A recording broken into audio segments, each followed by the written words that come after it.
Oo, at ito, pakinggan muna natin itong isang ano na to, itong isang balita na to, si Chavit Singson nagagalit. Si Chavit Singson nagagalit dahil daw hindi na daw siya, nakalimutan na daw siya ni Bongbong. Si Bongbong daw may sakit na kalimot. Hindi lang kalimot ang sakit ni Bongbong, may sakit pa siya sa tanga. Oo, may sakit ng tanga, may sakit pang katam. Oo, ito pakinggan natin yung balita patungkol dito kay Chavit Singson. Nagtatampo yung matanda. Solid North pa naman kayo. Tapos yung kapwa nyo Ilocano, dinededman nyo daw. O ito, pasok. Ivy Reyes, Billionaire News Channel. Hi, Yusek. Good morning. Sa isang interview po ni Mr. Chavit Singson, sinabi niya po na parang nakalimutan na po siya ng Pangulo after the elections kahit malaki po yung tulong niya dito at that's the last time they will help Marcos po. Nako, masama yun Sabi daw ni Chavit, ito na yung huling pagkakataon na tutulungan ko si Marcos. Alam mo ba sabi ni Chavit na kapag tumakbo si VP Sara sa 2028, siya ang susuportahan ko. Susuportahan ko siya all out. Chavit, ang tanong, buhay ka pa ba nun? Oo. Ako rin, nag-aalala, tataka din ako. Sabi ko, ha? Buhay ka pa ba nun?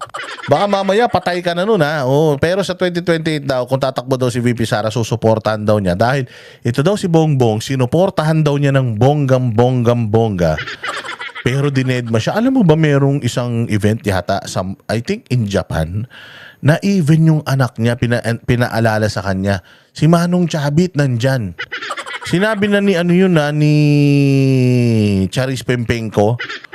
Oo, sinabi niya na si Manong Chavit nandyan. Hindi talaga binati ni BBM. Dinedma niya talaga. O putya, ganyan kawalang utang na loob yung putragis na yan. Alam mo, Chavit Singson, sa totoo lang, ikaw, napakaswerte mo. Bakit? Ang swerte mo kasi hindi ka pa pinapakulong. Tinan mo, si Atong Ang, pinakukulong na. Pinakukulong na si Atong Ang. Oh. Yung ibang mga sumuporta sa kanya, nakakulong na. Ito na nga lang, si Pastor Apollo Kibuloy, nakakulong ngayon, hindi ba? Ang laki nang naitulong niyan. Noong mga panahon na binababoy si Bongbong Marcos ng media, isang media outlet lang ang tumulong sa kanya, SMNI.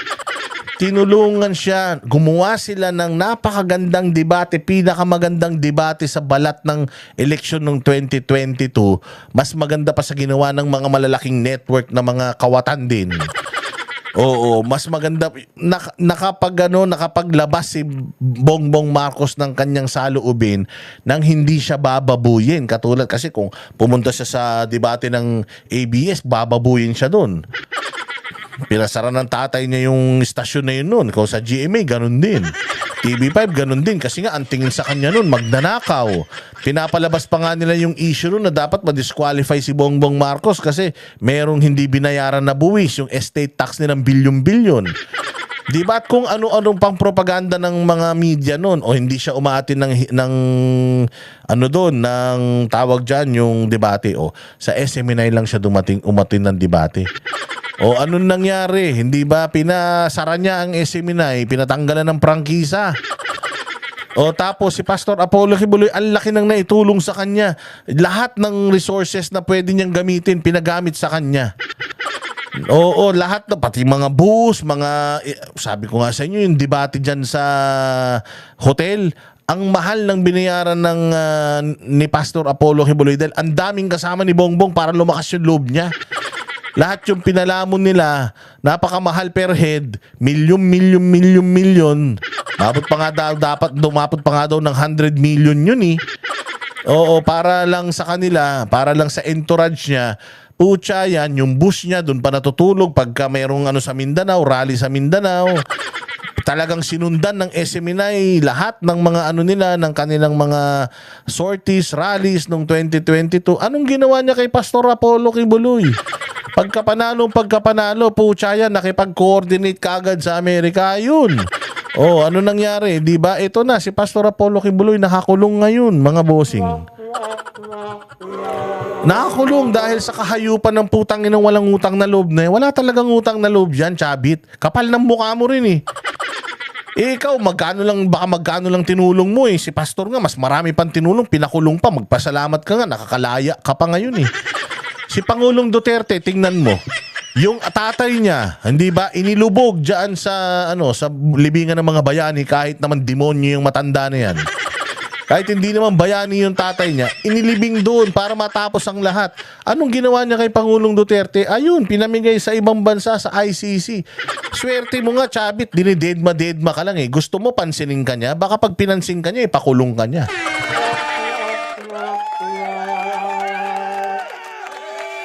Si BP Sara, kita mo humihiling lang siya kay BP Sara, ma, maging vice president mo naman ako. Ikaw, sige na naman, para manalo ko, kasi dinaya ako ni Robredo eh. Para maging vice president ako, mami, tulungan mo naman ako. Anong ginawa ni Sara? O sige, kahit na ayaw ko na national, gusto ko lang mag-mayor. Sige, tulungan ko kayo magpinsan, kayong buong angkampukin ng ina nyo. Lahat kayo ipapanalo ko mga putang ina ninyo. Oo, yung si Romualdez, wala namang alam sa buhay yun. Naging Speaker of the House pa. Si Bongbong, tingnan mo, Vice President ng hinihingi nilang magkapatid, silang dalawang manggagamit. Ano sabi ni VP? Sige, Vice President na lang ako. Presidente ka. Pero ipangako mo sa akin ako gagamit ng chopper kasi kailangan ko umuwi ng Davao araw-araw. Ganito, ganyan. Bigay mo sa akin yung National Defense. Ubusin ko yung NPA. At saka itutuloy natin yung mga nasimulan ng tatay ko, mga build project. Ha? Ano sabi nung gago? Oo, sige, presidente. Pucha, ginawa mong presidente ang puki ng ina. Tapos anong nangyari? Di ba? Dinurog sila. Ayun, pinai-impeach si BP Sara. Pinai-impeach, binababoy, lahat. Nagbabayad ng mga troll farm para lang babuyin. Ano na nangyari doon sa nabisto ng bilyonaryo ba nakabisto? Nabisto ng bilyonaryo yung isang bilyonaryo rin dito sa Pilipinas na gumagamit ng troll farm at AI para babuyin si Inday Sara. Anong ginawa ng putang inang pamahalaan? Wala nga. Ganyang kasama, ganyang kademonyo. Itong punyetang Bongbong Marcos na tot ng mga aliporis niya, itong mga Pilipino bumoto sa kanya 32 million, anong ginagawa niya? Di ba? Umalwan na ba buhay natin sa 3 taon? May bago bang mga infrastruktura? May bago bang umusbong sa Pilipinas? Wala nga. So tinraidor ni Pangulong Marcos lahat, pati yung bumoto sa kanyang 31 million, lahat ng tumulong sa kanya para maging presidente siya, pati atin niya, tinraidor niya eh. Ganyang kahayop yan, Chavit. Sino ka ba? Masyado ka naman yatang mataas ang tingin mo sa sarili mo kahit bati tayo. Gusto ko ipaintindi sa'yo, ang swerte mo. Kasi kahit na papaano, kahit na kinalimutan ka ni Bongbong, at least hindi ka niya pinakulong. Pag may banat kay Bongbong, ako nagsasagot. Pag may banat kay Bongbong, ikaw nagsasagot? Mahiya ka naman kay Vic Rodriguez. Si Vic Rodriguez nga ang akala ang muntik ng ibotong presidente noong 2022 dahil lahat ng tanong, lahat na lang ng media, pati pambabatikos, si Vic Rodriguez, kawawang-kawawa, nakalbo nga eh. Long hair yun nun eh. Nung naging abogado ni Bongbong, kakadepensa, nakalbo siya. Napanot na si Attorney Vic, sorry joke lang yun.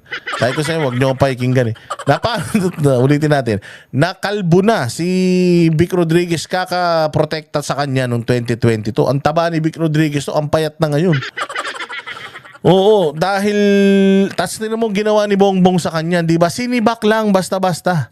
Walang kaabog-abog. Samantalang putangin lang yan, nagmukhang matalino si Bongbong dahil sa kanya. Ngayong nasa posisyon na lahat kinalo, swerte ka pa nga eh. Pero after election, may Alzheimer na si Bongbong, hindi na ako kilala. May Alzheimer? Walang Alzheimer yun. Talagang demonyo yun. Traidor. Walang utang na loob. Hindi Alzheimer's, putsang ina. Inaano mo naman, parang masyado mo naman binaba yung may mga Alzheimer's eh. Yung may mga Alzheimer's, special pa nga yung mga yan. Hindi katulad ni Bongbong, putsa, walang kapatawaran ng katraidoran ng hayop na yan. Kumbaga sabi ko nga sa inyo, pagka yan si Bongbong namatay, sila ni Romualdez, tayo na pagdating dun sa impyerno, baka kunin pa nila, agawin nila pati yung yung trono ni Satanas eh. Ganyang kademonyo mga yan. Ikaw talaga, Chavit. Alzheimer's, okay pa yung may Alzheimer's. Sakit yun ng mga mahal natin sa buhay na kailangan natin silang intindihin. Ito si Bongbong, hindi mo kailangan intindihin to. Hindi Alzheimer's to. Hindi Alzheimer's. Talagang utak, satanas talaga yan, ganyang ugali. So, ito na siguro last na pag-support namin sa mga Marcoses dahil hindi na kami kilala. Sa ngayon po, hindi po natin alam kung nadinig na po ng Pangulo. Puta nga. Gago rin eh. Hindi mo alam kung nadinig na ng Pangulo yung sinabi ni Chavit. Pero sinasagot mo pa rin. Tanga ka talaga, Claire Castro eh. Kung hindi mo alam yung sagot ni Bongbong dun sa sinabi, kinanginang niya, huwag ka na magsalita. Huwag ka na magsalita. Kasi pag tinatanong ka tungkol sa programa, wala kang alam. Pag tinatanong ka, saan ba yung balay kangkungan? Ay bibigay ko sa inyo mamaya. Pucha, nire-report mo na, hindi mo pa alam. Merong libo-libong mga barangay ang wala nang, baka drug-free, baka kaya drug-free, libre na drugs ha? Para, sabi niya meron daw mga libo-libo ng mga barangay ang drug-free. Pucha yan, baka free na yung drugs dun ha? O kaya baka sobrang buy one take one na sa sobrang dami ng supply ha. Nung tinanong siya, ano ba yan? Saan ba yung barangay na yan na drug free? Para lahat ng addict sa barangay namin palilipatin ko ron para maubos naman yung addict sa amin. Nung tinanong, anong sabi? Wala eh. Wala. Sabihin ko na lang sa inyo, bigyan ko kayo listahan. O kinaumagahan, may listahan ng dala-dala yung tanga. Puchang, kapal-kapal nung papel niya. Ayun Ito na yung mga listahan, di ba? Hinihingi nyo. Tangina niya, nung tiningnan ni Eden, yari Nung tiningnan ni Eden, putragis yan. Blanco yung kalahati. Putang ina yan. Kaya nga sabi ni Eden, kaya naman pala ang kapal-kapal, kasing kapal ng mukha niya Kasi blanco. Anong sagot niya kinaumagahan? Di ka nahihiya, Claire Castro? Ang sagot niya kinaumagahan, dapat yung PIDEA tanungin natin. Kung bakit blanco? Putang ina ka, blanco na nga, pinakita mo pa. Ikaw ang nagpresenta, dapat ikaw ang tanungin, hindi yung PIDEA. Tanga-tanga ka ba? Palibasa, scammer kayo Scammer mga putya. Ang mga tinuran po ni Governor Chavit Singson. Pero sa ating pagkakaalam po, ang ating Pangulo naman po ay hindi po siya nakakakalimot. Hindi nakakalimot. Gago. Nakalimutan nga lahat Nakalimutan nga niya na may pangako sa Uniteam. Nakalimutan niya yung 20 pesos na kilo ng bigas. Nakalimutan nga niya yung 1 milyong pabahay niya taon-taon. Nakalimutan niya yung yung mga mga magsasaka natin. Kinalimutan na ng tanga. Kinalimutan niya, nakakasabi lang niya ng flood control project na 1.5 billion per day tapos baha pa rin. Yung paghigo, paglunok niya sa mga baha, sabi niya pagka iipunin natin lahat ng baha, gagamitin natin sa Tagaraw. Wala naman siya infrastruktura tungkol dun. Nakalimutan niya lahat ng pinangako niya kay Inday Sara. Pinangako niya kay Inday, itutuloy yung build. Walang nangyari. Putangin na, pati ba naman yung Samal, ang ikli-ikli na lang yun, matatapos na. Pati ba naman yung Samal at saka Davao connection yung tulay, hayop na yan. Pati pala yun, hihinto pa. Konti na lang yun, nung nag-jetski kami dun, malapit na silang magtagpo Matatapos na yung pinahinto nyo pang mga visit kayo. Nakakalimutan lahat ni Bongbong Marcos. Sinasabi mong hindi makakalimutin. Si Claire Castro, paka-fake news mo talaga. At kahit siya po'y nakalimutan, hindi pa rin makakakalimot ang Pangulo. Sino bang tangang maniniwala dyan? Meron bang nakalimutan na hindi mo makakalimutan? Putang ina kang babae ka. Tingnan mo yung sasabihin nung tanga. Nakakalimot.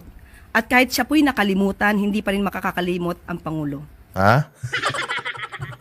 Oo, ha? Putang ina yan. Kahit na siya'y nakalimutan, hindi pa rin po makakalimot. Putaragis yan. Para mong sinabing kahit po siya'y nagda-drugs, hindi po siya addict. Parang ganun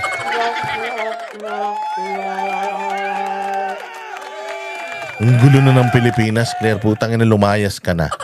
Sa totoo lang, putya, ikaw talaga ang nagpapabagsak ng ekonomiya. Ikaw yung nagpapabagsak ng karera ni Bongbong Marcos. Ikaw talaga. Wala nang iba. Mga bossing, tingnan mo, saan ka makakita ng ganito? Oo, saan ka makakita ng nakakalimot ng hindi makakalimutan? Anak ng tinapay, ulitin nga natin, ang galing-galing mo talaga, Claire. Governor Chavit Singson. Pero sa ating pagkakaalam po, ang ating Pangulo naman po ay hindi po siya nakakakalimot. At kahit siya po'y nakalimutan, hindi pa rin makakakalimot ang Pangulo. Ina niya, explain nyo nga sa akin. Kahit po siya ay nagkamali, hindi po magkakamali ang Pangulo. Kahit po siya ay hindi nagtututbrush, hindi po bad breath ang Pangulo. Kahit po siya ay hindi naliligo, walang putok ang Pangulo. Parang ganun yung sinabi niya eh. Huwag kang mag-alala, Chavit Singson. Kasi kahit na kinalimutan ka na niya, ay hindi ka niya makakalimutan. Oh, tangina ka. Boba. Walang utak. Abugaga. So, hindi lang po siguro sila nagkakausap or hindi po natin alam. So, hintayin na lang po natin Hindi mo pala alam, sagot ka ng sagot eh. Hindi ka ba naman inutil eh. kung ano magiging tugon ng Pangulo. Dahil kung sila naman po ay naging maganda ang pagrelasyon dati, kung meron man po, at yun naman po ang sinabi ni Governor Chavit. Nasagot ka ng sagot pag hindi mo dapat sinasagot. Pagka yung tinatanong sa'yo tungkol sa trabaho mo, wala kang alam. Pinanood ko kasi yung mga press ko nito. Alam mo ba minsan, sa umpisa magsasabi siya ng 2 programa na walang kakwenta-kwenta. Tapos pagkatapos nun, magtatanong yung mga media. Alam mo ba yung tanong ng media, hindi konektado dun sa 2 pinresent niya. Siya ganun ka walang kwenta yung mga proyekto ng amo niya. Ang pinatanong sa kanya, puro chismis. Kasi sagot na sagot. Walang alam to sa trabaho niya pag tinanong mo. Pero pag chismis ang tinanong mo dito, alam na alam nito. Oo, ganyan ka ulul to. Wala po tayong magiging negatibong tugon mula sa Pangulo. Wala talaga. Ivy Reyes. Putsangin lang yan eh. Anong negatibong tugon mo ron? Yung sagot mo, negatibo na. Ang boses ng masa hindi natatakot. Katotohanan lang, di kami nalulunod. Walang bahid ng sismis, lahat ay totoo. Kahit sino ka pa, pag mali ka babanatan ka. Walang pinipili kulay, wala kaming kinikilingan. Basta para sa bayan, kami lalaban. Pag tama palakpakan, pag mali banatan. Di matitinag, di matatakot, para sa bayan tuloy ang sigaw. Sa harap ng kamera, walang halong takot. Mga baluktot, lahat kayo'y tutumba. Ang hustisya at totoo, yun lang ang mahalaga. Kahit sinong harang, di kami matitinag. Walang pinipiling kulay, wala kaming kinikilingan. Basta para sa bayan, kami lalaban.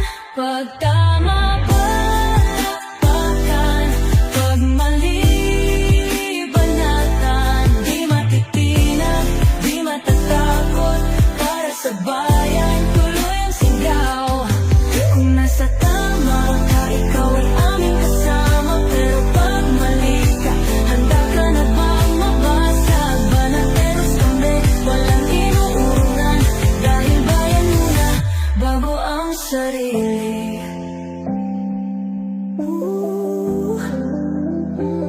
Bago ang sarili.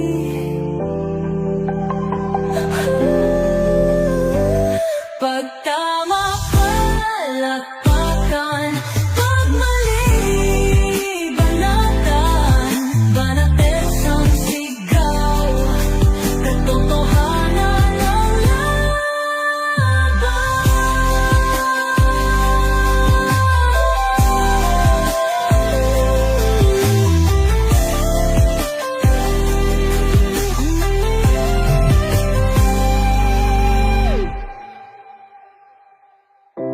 Sa harap